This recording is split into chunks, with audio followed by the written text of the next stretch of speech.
a sua liturgia, os seus ministérios. Tudo isso é importante, mas sem eles ainda é possível ser igreja, porque você e eu ainda estaremos aqui. E a igreja somos nós, quando nos juntamos no mesmo propósito de glorificarmos a Deus. Ser igreja é orar, é praticar a oração de forma mais intensa em nossas vidas, com nossas famílias e em nossa comunidade. Ser igreja é comunicar o evangelho e construir relacionamentos em busca de chamar, agregar e aperfeiçoar novos discípulos que espalham o evangelho aos confins da terra. Ser igreja é intencionalmente plantar novas igrejas, como no primeiro século. Multipliquemos o número de igrejas pelo Brasil e pelo mundo. Ser igreja é ser relevante na comunidade e não fechar os olhos para as necessidades das pessoas ao nosso redor e em lugares mais distantes. Ser igreja é viver a vida cristã todos os dias da semana, reunindo de casa em casa para estudar a palavra de Deus, compartilhar experiências e cuidarmos uns dos outros. Isso é ser uma igreja multiplicadora. Multiplique.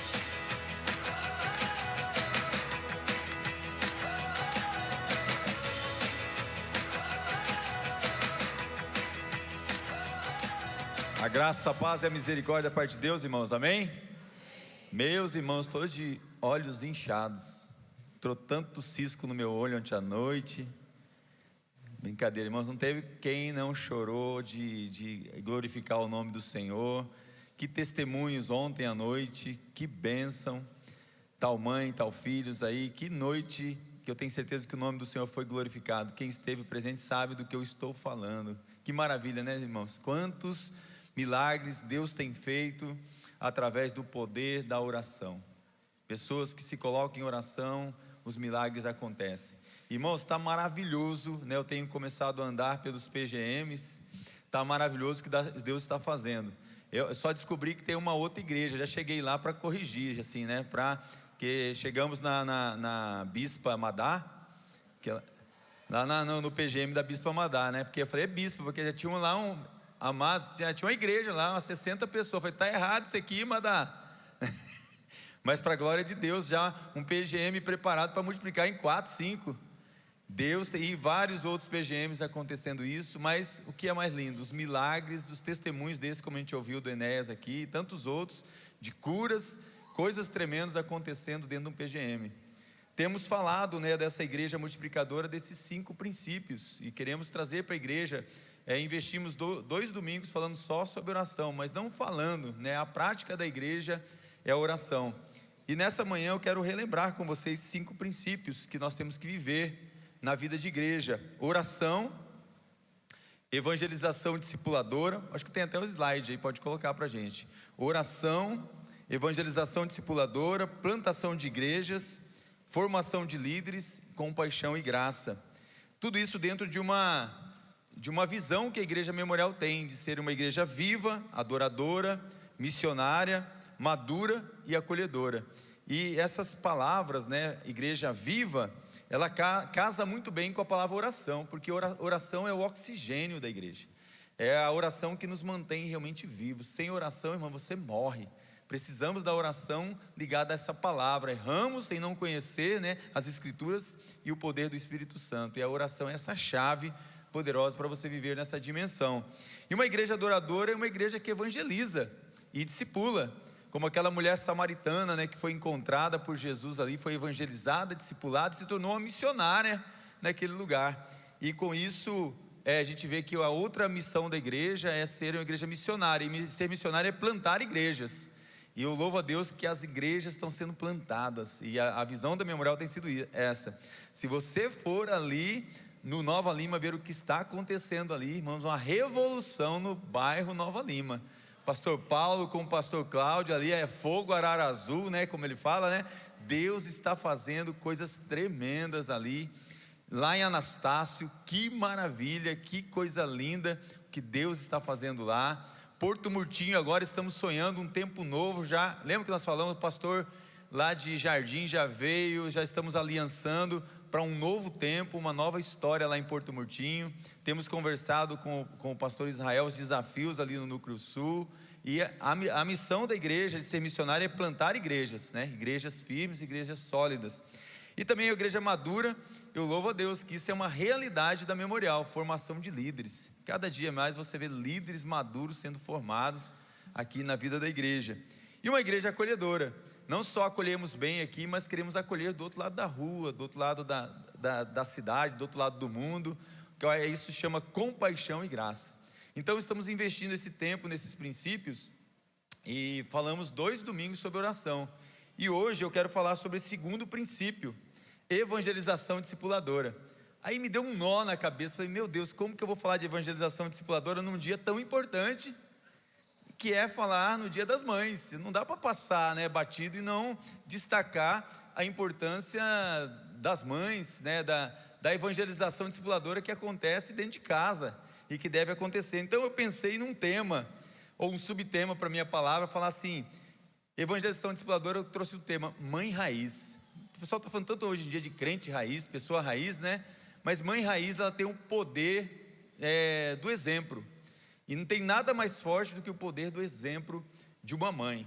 E eu resolvi falar de evangelização discipuladora nesse sentido, porque eu louvo a Deus porque minha mãe foi minha discipuladora primeiro, me evangelizou e me discipulou. Quantas vezes me discipulou com aquela varinha de goiaba? Meu Deus! Não abra mão, mãe, da varinha de goiaba, de pêssego. Meu Deus, glória a Deus. Hoje eu dou glória a Deus, né? Evangelização discipuladora. Não é só, né? É palavra e ação. Está na Bíblia também, né? Não é espancar filho, mas, me desculpe os psicólogos, mas a varinha de goiaba é milagrosa. Vocês sabem disso, né? Os da minha época sabem. Então é aquela mãe raiz mesmo, né? Mãe raiz que tinha aquela pontaria, não sei como, né? Aquelas chinelas havaianas que tem um radar, jogava assim, ela vai mais certeira. Vocês sabem o que eu estou falando, né? Mas eu quero, no poder do exemplo, Deus trouxe no meu coração de falar de algumas pessoas que são essas mães que trazem esse legado de evangelização discipuladora. Não poderia deixar de falar de Lloyd e Eunice, né? Essa vó e essa mãe. E também ali saiu dali Timóteo, né? O grande pastor Timóteo, o bispo Timóteo, que deixou esse legado para nós. Então tem uma frase que eu quero trazer para você, que ser mãe é um privilégio, mas ser avó é uma bênção. E ser neto então é maravilhoso demais. Tudo que a mãe da gente não deixou fazer, a avó deixa. Posso ouvir um amém? Menino, não sobe nesse sofá. A gente não podia sofá, mas quando vem os netos, o neto vira o sofá. Não pode comer chocolate, não pode comer isso. A vovó esconde os chocolatinhos e dá. Não, né? As vó daqui não, mas tem vó que faz isso. Mas ser mãe é um privilégio, mas ser avó é uma bênção. Parabéns, né? E eu louvo a Deus, e é isso que nós temos que lutar para ter essa cadeia dessa raiz, né? Se puder ter bisavó, vovó, a mãe, é maravilhoso quem tem esse privilégio de ter isso na vida, né? Isso é tremendo. A falta de exemplos, irmãos, a falta de exemplificação de discipulado é que tem tornado o mundo do jeito que está. Eu costumo muitas vezes na minha sala, né, quando eu estou aconselhando no gabinete, falar assim, mas você precisa ter um referencial, olhar para sua mãe, para o seu pai. E eu fico assustado quando eles falam assim, pastor, eu não tenho essa referência em casa. Eu não tenho mais nem essa referência de pai e de mãe, nunca tive. É triste. Então o exemplo é algo que está faltando, é algo que precisamos como igreja lutar para continuar acontecendo e ir passando esse bastão de geração em geração. Então os obstáculos para a multiplicação de discípulos é a falta de exemplo, é a falta de transmissão de legado. Ontem nós falamos que há uma autoridade delegada aos pais de serem os agentes de incutir nos filhos, né? Incutir na identidade e destino. E isso é poderoso. Então, se nós queremos reproduzir discípulos para Jesus, evangelizar e discipular bem, precisamos ter referenciais. E esses referenciais começam dentro de casa. Abra sua Bíblia em 2 Timóteo 1,5, um texto muito conhecido. Eu quero ler esse texto para ser a base daquilo que eu quero falar, dessa mãe raiz ou dessa evangelização discipuladora que tem uma raiz sólida.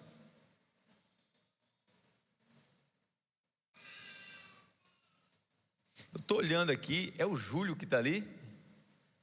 Rapaz, eu tenho memória boa, hein? Não, vem cá, Júlio. Eu vou te expor aqui, eu gosto de expor. Vem cá, Júlio. Eu estou ficando velho, irmãos. Esse menino bom de bola, já é um senhor aqui, mas me deu trabalho esse junior, adolescente. Dá um beijo aqui. Que bom te ver, cara. Meu Deus, vai lá, ó. Gente, pode falar o senhor que isso aqui, ó, tem que vir para perto aqui, hein, Júlio? Meu Deus do céu. Sabe o que eu fazia, gente? Eu tinha esses adolescentes com muito fôlego, muita energia. Eu falava assim: Júlio, vem cá. Eu chamava aqueles, você sabe aqueles que comandam a tropinha, né? Me ajuda a cuidar dos outros. Eu falava, mas eu que vou cuidar, eu que estava armando, né? Aí me ajudava, né? Mas fico feliz de ver você aí, Júlio. Puxa vida, que maravilha. Estou com memória boa ainda. E estou velho. Ai.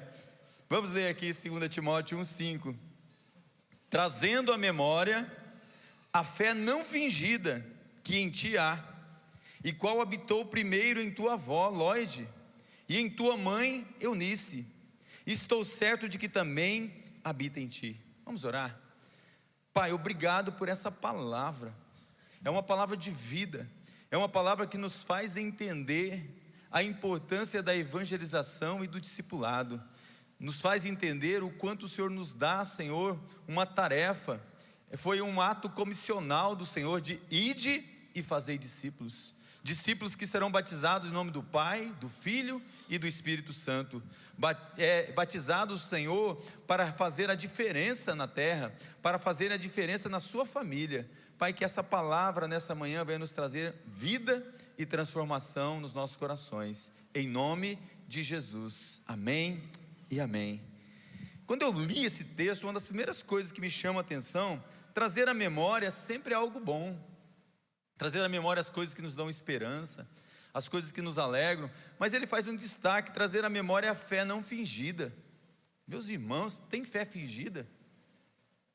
Uma fé não fingida. E eu comecei a pensar, porque está ligado a um legado ali de Paulo, né, que evangelizou essa família, de repente ali com a avó, com a filha e depois com o neto.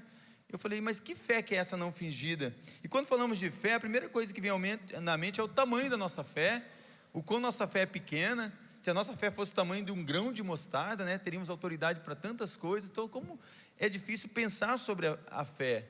Trago à memória a fé não fingida que é em ti. O que Paulo quis dizer a Timóteo com isso? Existe essa fé fingida?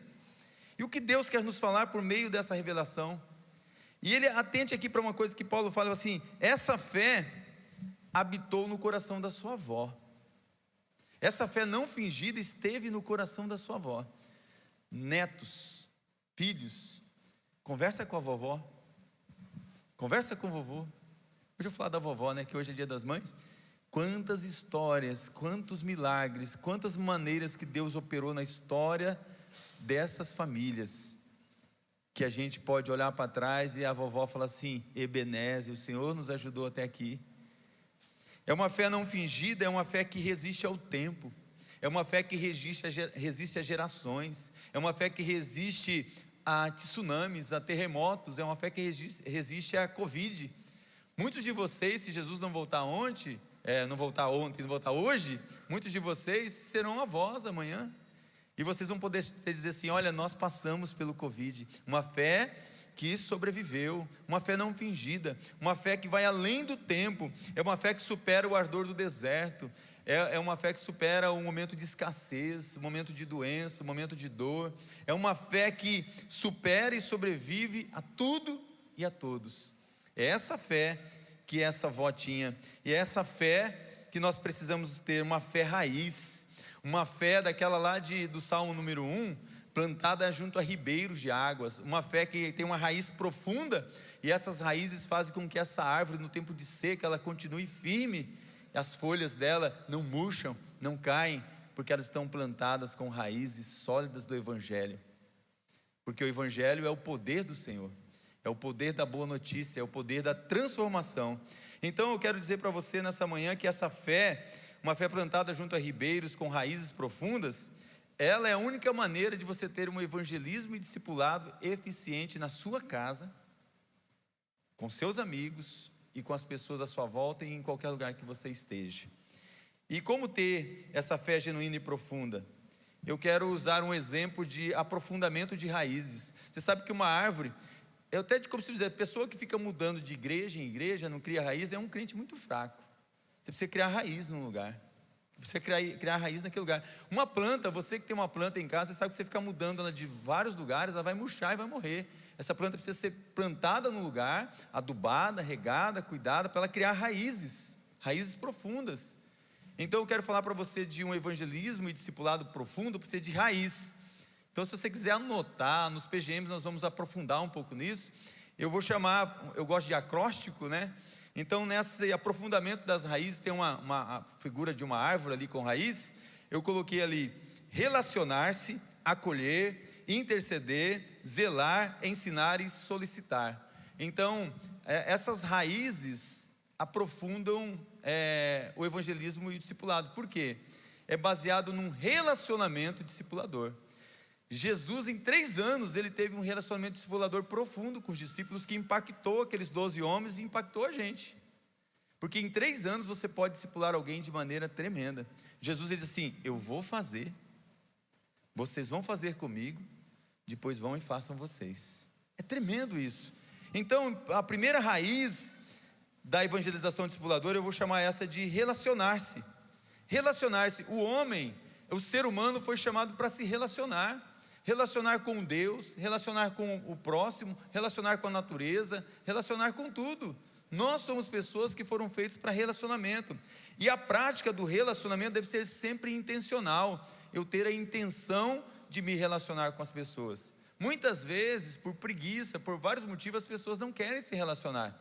Você é assim, confessa o seu pecado. Quando você viaja, você fica torcendo para os bancos ficar livres do seu lado, para você estender os seus pés. É ou não é? Eu sei disso, porque eu estou falando de mim. A gente fala primeiro da gente. Oh, olha no avião, eu acho que não vai encher não o lugar aqui não, vai sobrar esse lugar aqui. Não senta aqui, não senta aqui, não senta aqui, não senta aqui. Eu já fiz isso, gente, eu confesso. Quem nunca fez, levante a mão. Só você, porque você não viajou muito ainda, que você viajar. Mas que bom que você não fez, continua assim. Fala, Deus, manda uma amiguinha do meu lado para eu falar de Jesus para ela. Alguém para eu conversar, né? Os líderes judeus, quando Paulo chegou na primeira viagem missionária, estavam cheios de invejas, queriam apedrejar Paulo, e Paulo acabou parando numa cidade lá, chamada Listra, e nessa cidade de Listra ele conheceu essa família de Lloyd, e lá Paulo gastou um tempo evangelizando, discipulando essa família, e elas foram impactadas. A evangelização discipuladora que Paulo fez com intenção, porque Paulo fazia as viagens dele assim intencionalmente. Olha, eu vou encontrar tal pessoa, eu vou encontrar fulano. Precisamos ser intencionais nos nossos relacionamentos. A intenção já no seu coração já faz com que o Espírito Santo já vá à frente nos encontros que ele vai preparar. Precisamos investigar com muita dependência a intimidade que nós temos com Deus, com o Espírito Santo, para Ele marcar os encontros nossos, por mais que nós tenhamos intenção de nos relacionar com alguém. Precisamos ajustar a nossa agenda à agenda de Jesus. Se você olhar o relacionamento discipulador de Jesus, ele começa lá em Marcos, se você pegar lá Marcos 3, ele começou evangelizando os discípulos, e tendo um relacionamento com ele. Fala assim, Jesus, irmãos, gostava de comer. Tanto é que o pessoal falava assim, Jesus é beberrão e comilão. Aí Jesus falou assim, eu não entendo esse povo. João Batista não comia. Comia só gafanhoto, mel silvestre, e não gostava de gente, ficava muito mais no deserto. Depois que ele começou, a vir com palavra pesada. Eu que gosto de festa, alegria, vocês me chamam de beberrão e comilão. Então, quem gosta de relacionamento tem que gostar de comida. Por isso que pastor tem a fama, e a gente não merece, que assim, a conta é assim, um padre come por 2 burros, e um pastor come por 2 padres. O pastor come mais. Se quer ver o chamado de um seminarista, vê o tanto que ele come na sua casa, Começa a observar. Eu me lembro uns seminaristas que iam lá em casa, Rafael? Um dia o pessoal foi lá em casa e pediram assim, pizza, e estava demorando a pizza, e tinha uns 10 pãezinhos assim, já estava murcho aquele pão. Ele falou, pode comer desse aqui, pastor? Você lembra disso, Rafael? Pode. Rapaz, ele comeu uns 10 pãozinhos francês, murcho. É verdade, Rafael? Acho que era mais, Aí a pizza chegou, comeu, sobrou uma pizza inteira. Eu falei, não vai aguentar nem comer. Comeu também. É desse jeito. Então assim, o chamado do relacionamento, de evangelho, é intencional. Vem chamar a pessoa para comer na sua casa, você já observa, né? Se come muito, você já vai se preparar para a próxima vez. Mas é intencional ganhar as pessoas para a sua casa, para ter relacionamento. Porque se você abre a sua casa, é sinal que você quer ter amizade da pessoa, quer ser amigo. Jesus falou assim: olha, se uma casa não te receber, bate até o pó, né, do pé e vai embora. Não quis te receber. Mas é tão gostoso quando você chega numa casa que tem hospitalidade. Eu falo assim que a maioria dos irmãos são hospitaleiros, mas conheça de perto a irmã Juraci, a nossa diaconisa de Juraci. Você vai ver o que é hospitalidade, para você ter um treinamento assim pesado de evangelização e discipulado. Relacionar-se então na prática é intencional. Então Paulo teve um relacionamento discipulador com Lloyd, e assim chegou a Eunice, chegou o seu neto Timóteo, e aí, gente, é uma cadeia de multiplicação. E se eu pegar o lado de Paulo, né, de quem ele evangelizou e discipulou, vocês sabem o que aconteceu. Então a primeira raiz, eu não vou aprofundar, porque no domingo talvez que vem a gente gasta um pouquinho nisso, é relacionamento, tá? Relacionamento é a chave para você ter uma raiz profunda na evangelização. A segunda raiz da evangelização é acolher. Acolher é cuidar, é trazer a responsabilidade para si. Muitas vezes as pessoas não querem trazer a responsabilidade para si, sabe por quê? Dá trabalho. Muito tempo, até hoje, a Margarete sabe disso, tem gente que acha que a Memorial tem um centro de recuperação. Por quê? Porque sempre que alguém procura, a gente gasta tempo de dizer assim: olha, o que está acontecendo com seu filho, com a sua filha? Então a gente acabou conhecendo todos os centros de recuperação e os lugares que a gente pode enviar, mas dá trabalho, dá tempo. Enquanto que muitos falam assim: não, aqui não tem centro de recuperação. É mais fácil. Agora quando você acolhe, você fala assim: eu quero cuidar, eu quero ir até o fim com você, eu quero te ajudar. Quem eram Lloyd e Eunice? Eunice era uma jovem judia, filha de Lloyd, que se casou com um grego. Aqui tem uma história aqui, como que filha sofre, mesmo sendo crente, fiel, às vezes toma decisões erradas. Casou com um grego, julgo desigual. Mas só que pela influência da avó, ela pôde influenciar o seu marido. Os historiadores dizem aquela palavra de Pedro: sem palavras, muitas vezes você ganhar o seu marido pelo acolhimento, pela maneira que você lida, que você trata e cuida daquela pessoa. A Bíblia não fala o nome dos seus esposos. Alguns acreditam, alguns historiadores, que até elas já estavam viúvas, né? Nesse período. Mas, entretanto, a fé dessas mulheres marcou o apóstolo, mostrando que nela aparecia muito daquilo que estava em Jesus na vida delas. Que as pessoas possam ver na minha vida, na sua vida, o acolhimento. Nós acolhermos as pessoas. Isso é uma raiz tremenda.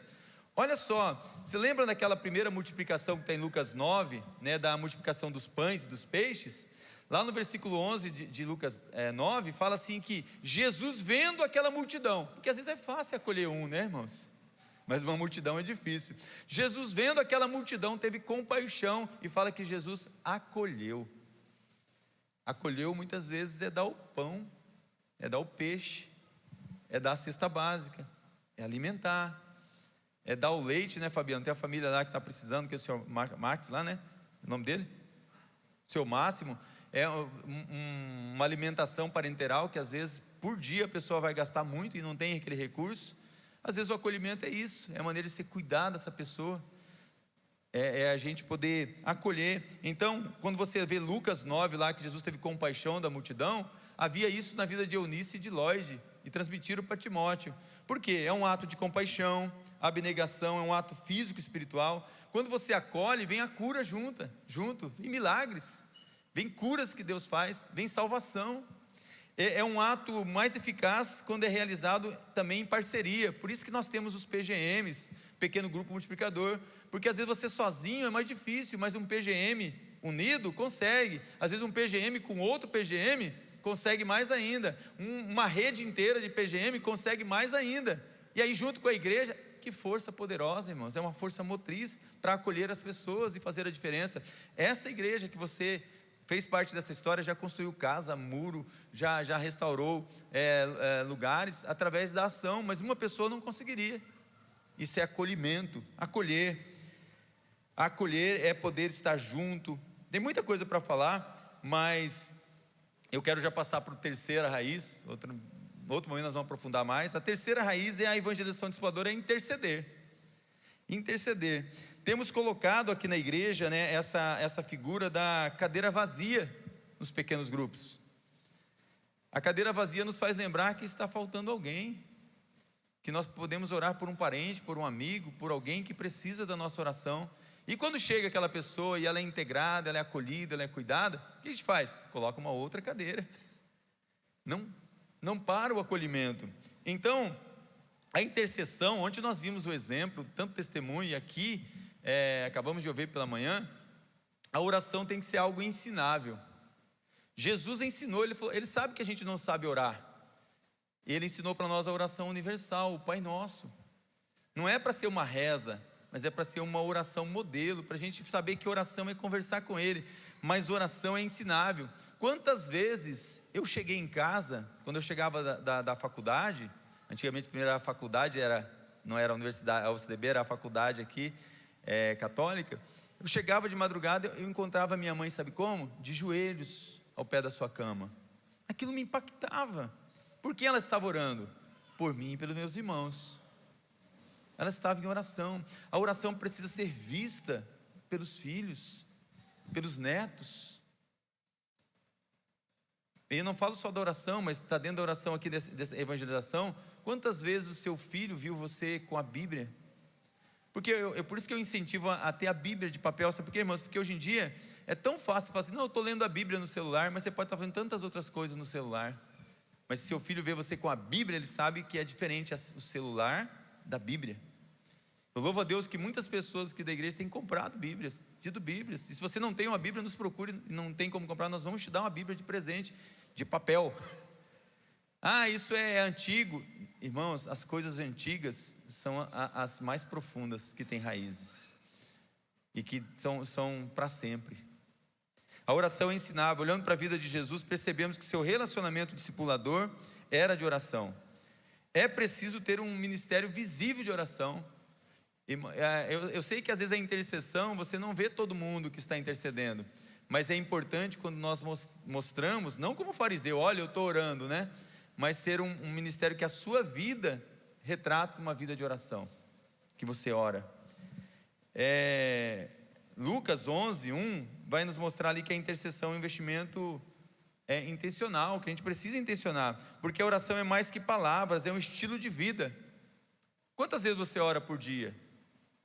3, pastor? Não, sabe o que você pode fazer? Viver uma vida de oração. Não precisa você estar todo o tempo. Lógico que é importante separar momentos para oração, mas você pode orar em todo o tempo. Eu estou aqui, eu olho para alguém e Deus me fala assim, puxa Deus, eu preciso pedir por essa família. Ele nem sabe, eu estou orando.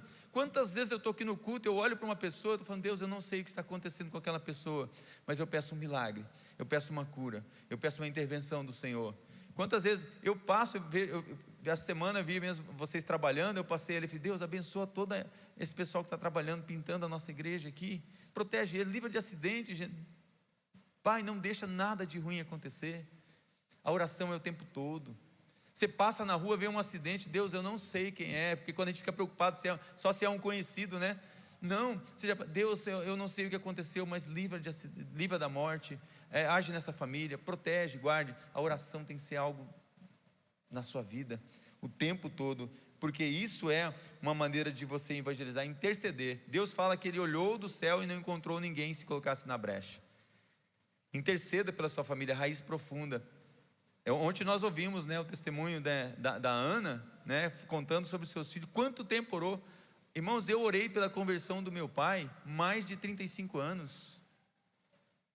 Quanto tempo eu orei e não desisti. Não desista, não desista. Então, interceder, essa intercessão é uma raiz profunda.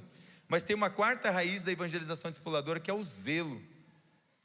Zelo é intencionalmente agir em favor do outro. Não é aquela questão do zelo somente falar assim, eu tenho zelo, então eu não quero que você faça isso, que você faça aquilo. Não, é o zelo no sentido de você falar assim, olha, eu coloco a minha vida antes da sua.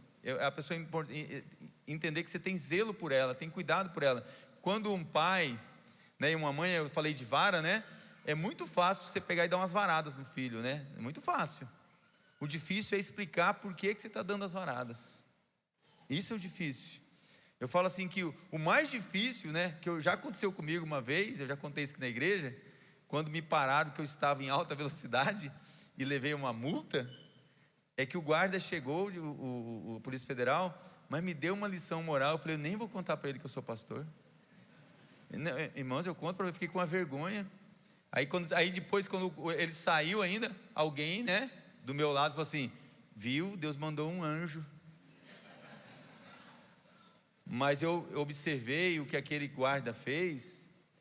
Era muito mais fácil ele me aplicar uma multa e falar assim, vai embora. Ele investiu tempo de mostrar para mim o que eu estava fazendo.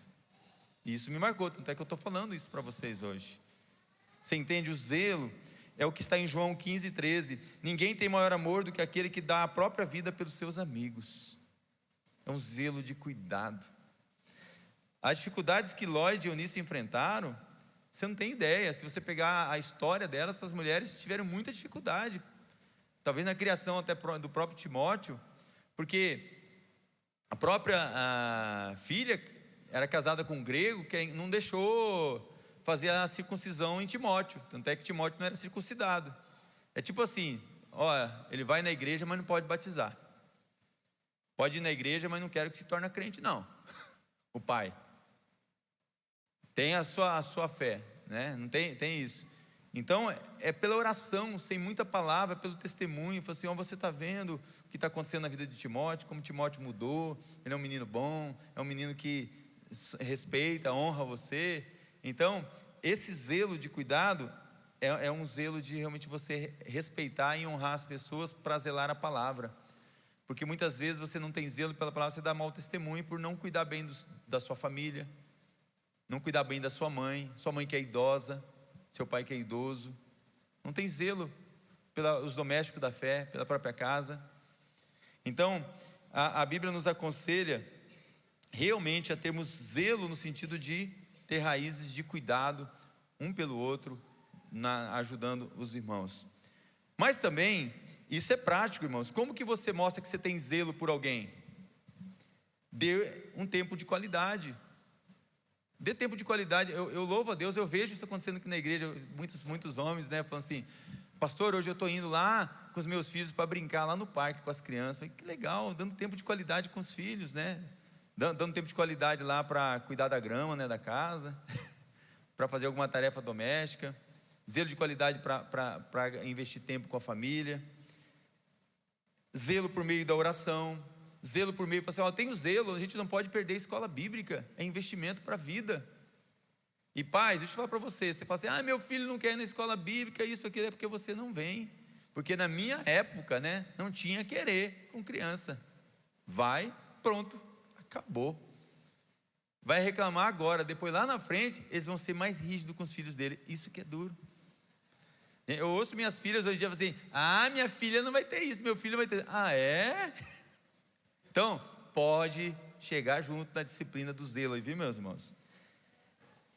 E o zelo, tá? O zelo, uma coisa que quer dizer zelo, é você estar junto com a pessoa nos momentos bons de festa, não é gostoso? Celebrar, tipo assim, a formatura de alguém da igreja, você poder estar lá com a pessoa na formatura quando dá, uma festa de casamento, né? Um momento, um aniversário, esse zelo de estar junto, mas zelo também de estar na hora que não é da festa, na hora difícil.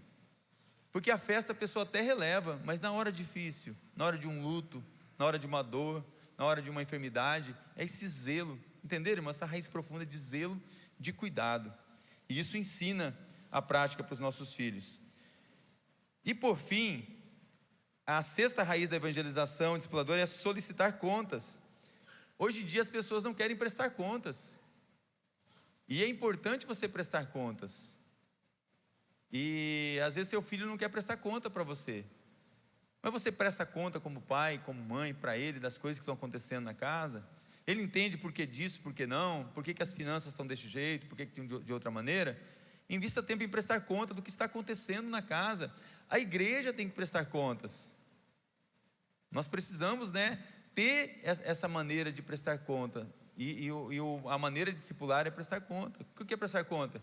Como você está quando você está discipulando um filho ou um amigo? Você está com alguma luta? Está com algum problema? Está com alguma dificuldade financeira, isso, aquilo, a gente precisa prestar conta um para o outro para poder nos ajudar. Ninguém é adivinho, e se for não deve ser, é fora da Bíblia, né? A gente precisa comunicar o que está acontecendo. Então, prestar contas. A importância, solicitar contas é fazer o discípulo refletir sobre seus erros. Como que você não vai corrigir o seu filho se você não solicita contas dele? Filho, o que aconteceu que você tirou essa nota? Não é chegar lá massacrando, você é burro, você não estudou, você é isso, né? Eu prefiro o outro lado, né? Quando um filho tira a nota baixa, fala assim, filho, você tirou 3, está errado alguma coisa, porque eu sei que você pode mais. Você pode tirar 10, você pode tirar 9, e eu estou com você para te ajudar, porque eu sei da sua capacidade. O que aconteceu? Eu não dormi aquele dia, eu fiquei muito nervoso, eu não estudei mesmo. Não, então eu vou te ajudar agora, você vai estudar, vou estar com você. Solicitar contas, isso é discipulado. Solicitar contas é a oportunidade de ajustar alguns conceitos equivocados que vêm na mente do seu filho. Solicitar contas é saber onde que ele está entrando no celular. Você solta o celular e fala, eu estou monitorando, né? Não é ter o controle, é você ensinar. Filho, quando você vê tal coisa aqui, chama a mãe, chama o pai, sai fora disso aqui. Isso aqui é o diabo tentando lançar alguma coisa na sua mente, no seu coração. Pode falar que é o diabo, meus irmãos. Não tenha medo de falar, não. Esses desenhos pornográficos que estão entrando, e você deixa a criança solta ali no YouTube, assistindo desenho, daqui a pouco ele está entrando em feitiçaria, e o diabo vem lançar coisa na mente dele, da criança, fala assim, filho, você não vale nada, é melhor você morrer. O diabo é melhor, porque o diabo quer enganar, matar, roubar e destruir. Então você precisa verdadeiramente fazer seus filhos solicitar contas, mas você também ter esse momento. Isso é raiz profunda. A prestação de contas expõe os pensamentos do discípulo, e muitas vezes os pensamentos de uma criança, ela não consegue expressar com palavras para você. Às vezes expressa em atitudes, em comportamento, expressa muitas vezes até com choro, expressa muitas vezes não dormindo à noite, vendo vulto, expressa muitas vezes no seu diáriozinho, expressa para amiguinha, e você precisa gastar tempo. Na família o ideal é que o homem, né, estou falando para as mães, mas que o homem tome esse lugar de sacerdócio, essa responsabilidade maior, porque ele tem uma autoridade sacerdotal sobre os filhos, essa autoridade de derramar o óleo, né, da unção, da graça sobre os filhos, e a mãe está em parceria nisso junto. O homem tem esse papel de ser o profeta, de apontar a direção, de como que vai ser, de pôr limites dentro da casa, limites para os filhos. Então, a mãe, ela tem um papel também, eu falo assim, se eu estou falando do pai, mas a mãe tem um papel muito melhor que o do pai. Por quê? Porque os filhos, vou te falar uma coisa, desculpa pai, mas essa é a verdade nossa, né? Os filhos têm um negócio com a mãe diferente que é com a gente. Esse é um mistério aí. É que Deus pôs isso, né? Com a mãe o negócio é diferente. Porque eu falo assim, muita coisa que eu não fiz quando criança, né, quando adolescente, eu não fiz por causa nem de Deus, essa é a verdade, e nem por causa do meu pai, eu não fiz por causa da minha mãe. Muita coisa que os filhos não fazem, não é por causa de você não, é por causa da mãe. A gente não quer entristecer minha mãe, não quero que minha mãe fique triste comigo, ela já sofre tanto, já sofreu tanto, é tão difícil aguentar meu pai.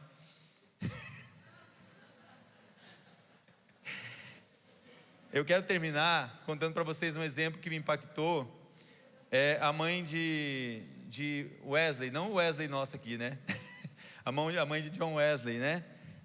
O nome dela é Susana, ela teve 19 filhos, irmãos. Pensa cuidar de 19 filhos, antigamente a irmã Juraci teve 11, né? Mas cuidar de 19 filhos. Sabe o que ela fez com 19 filhos?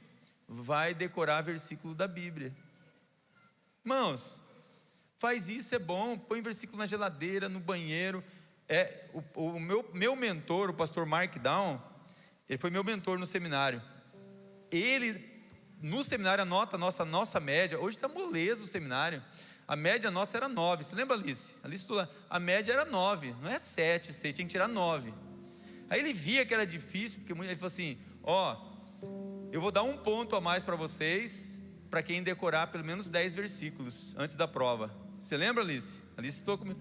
10 versículos. Então eu tinha que decorar. Eu falei, gente, eu vou ganhar tempo. Eu gostava de teatro, eu vou, mais que estudar, né? Eu vou decorar esses versículos. Mas eu sabia que ele estava fazendo eu cada dia mais amar o estudo, através da leitura.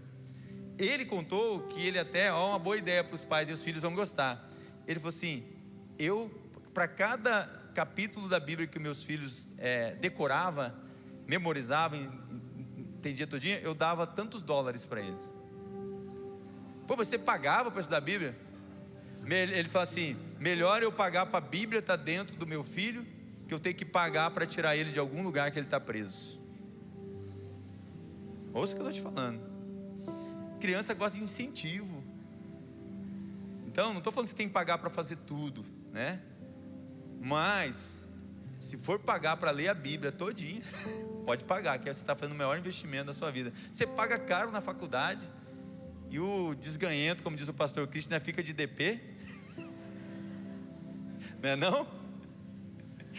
Ai, ai. Então a mãe de Wesley, ela tinha 19 filhos, e ele orou, e 2 dos seus filhos se tornaram grandemente usados pelo Senhor como avivalistas. 2 desses filhos, todos serviram ao Senhor, mas esses 2 se tornaram grandes avivalistas. E a história conta que John Wesley, por exemplo, evangelizou milhares de pessoas e discipulou, pregando a palavra com poder. E Charles Wesley compôs muitos dos hinos avivados que nós cantamos, hinos que nós adoramos ao Senhor. Então, para você refletir, como você tem influenciado seu filho, orado, o que você tem investido, você pai e você mãe, para evangelizar e discipular os seus filhos? Como você agiria no lugar de Eunice e de Lloyd? Como você agiria no lugar delas? Será que Timóteo fosse seu filho, seria educado da forma como Paulo elogiou depois Timóteo? Sabe que Paulo só elogiava Timóteo, né? Quando Paulo falava para Timóteo, ele falava assim: Timóteo, sabe aquilo que você aprendeu de Eunice, de Lloyd, e talvez de Paulo mesmo, né? Aquilo que você aprendeu, aquilo que está dentro de você, confia isso a outras pessoas, entrega isso a outras pessoas, fiéis, idôneas, aptas para que elas, como Lloyd, Eunice e você, possam ensinar outras pessoas. Isso é evangelismo e discipulado. Aquilo que Paulo fala em Filipenses, aquilo que é de boa fama, aquilo que tem bom proveito, aquilo que vocês aprenderam e receberam de mim, isso transmite a outras pessoas. Amém, irmãos? Essa palavra que eu quero deixar para você nessa manhã, que você possa criar essas raízes, pegar desse acróstico aí e falar assim: olha, eu quero verdadeiramente, né, viver o que está nessa palavra que foi pregada nessa manhã. Está aqui, ó: aprofundar as minhas raízes, relacionar-se, acolher, interceder, zelar, ensinar e solicitar contas. Raízes profundas. Vamos orar? Você pode ficar em pé no seu lugar?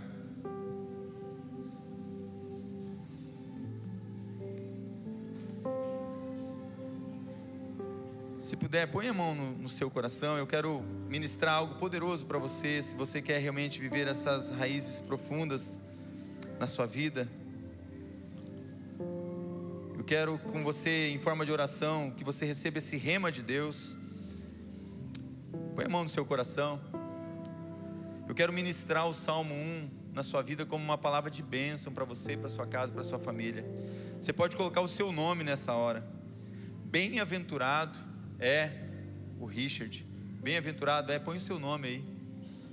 Bem-aventurado é o Moisés, bem-aventurado é o João, o Pedro, a Maria. Põe o seu nome. Bem-aventurado é que não anda no conselho dos ímpios, não se detém no caminho dos pecadores, nem se assenta na roda dos escarnecedores. Vai ministrando essa palavra, entenda o que está sendo ministrado na sua vida. Olha, bem-aventurado, tudo que você fizer vai ser abençoado por Deus.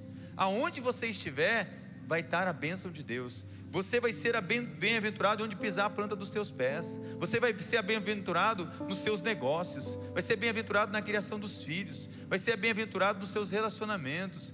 Bem-aventurado é você, mas você não anda no conselho dos ímpios. Em nome de Jesus, que todo conselho dos ímpios, toda fortaleza, todo sofisma, toda mentira que já entrou na sua mente pelo poder do Espírito Santo seja desfeito. Bem-aventurado será você se não andar no caminho dos pecadores, aqueles que você sabe que caminham para fazer o errado, o que vai contra os princípios da palavra de Deus. Você, eu não vou fazer, eu não vou agir, eu não vou sonegar, eu não vou mentir, eu não vou fazer dessa mesma forma que os meus amigos fazem, eu não vou ficar olhando no celular pornografia, eu não vou ficar fazendo essas coisas que desagradam a Deus, eu não vou assistir esse desenho, eu não vou ouvir essa música se ela desagrada a Deus. Bem-aventurado é você que não anda no caminho dos pecadores. Bem-aventurado é você que não se assenta na roda dos escarnecedores, aqueles que começam a ir contra os princípios da palavra de Deus. Não defenda ideologias, defenda princípios. Não deixe ninguém escarnecer do Senhor. Mas, ao contrário, o que você vai fazer? O seu prazer está na palavra, na lei do Senhor. E na lei do Senhor você medita dia e noite. A mesma palavra que foi dada para Josué, o Senhor está dando para você nesse salmo. Olha, medita nessa palavra de dia e de noite, eu vou fazer próspero o teu caminho. Nem para a direita e nem para a esquerda. Segue em frente, firme nessa palavra. Sabe como você será? Tome posse disso agora, com a mão no seu coração, eu ponho no meu também. Você é, não será, você é como árvore plantada junto a uma corrente de águas, que no devido tempo dá o seu fruto, e cuja folhagem não murcha, e tudo que você faz será bem sucedido. Pai, em nome de Jesus, eu ministro essa palavra sobre a tua igreja, sobre aqueles que estão nas suas casas, sobre cada um de nós, que possamos ter, ó Pai, relacionamentos profundos com o Senhor, para que possamos, ó Pai, verdadeiramente ser alguém que evangeliza e discipula na direção do teu Espírito Santo, em nome de Jesus, amém.